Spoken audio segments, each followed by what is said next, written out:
আপনারা বলেন আমরা কি শয়তানি দলের পক্ষে থাকবো না, নাকি আল্লাহর দলের পক্ষে থাকবো? আল্লাহর দলে। যারা যারা আল্লাহর দলে থাকতে চান দুই হাত তুলে আল্লাহকে দেখান। আল্লাহকে দেখান।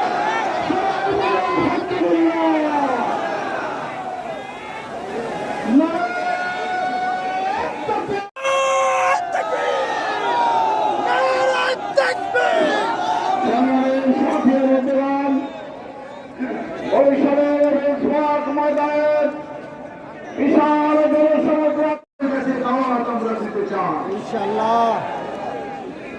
আল্লাহ তাআলা কোরআন মাজিদে সূরা করে উল্লেখ করেছেন। তিনি বলেছেন হিজবুল্লাহ, আল্লাহর দল। আরেকটা দলের কথা বলা হয়েছে হিজবুশ শয়তান। আপনারা বলেন আমরা কি শয়তানি দলের পক্ষে থাকবো না, নাকি আল্লাহর দলের পক্ষে থাকবো? আল্লাহর দলে। যারা যারা আল্লাহর দলে থাকতে চান দুই হাত তুলে আল্লাহকে দেখান। আল্লাহকে দেখান। আল্লাহ তাআলার কাছে আমরা সাক্ষী দিই।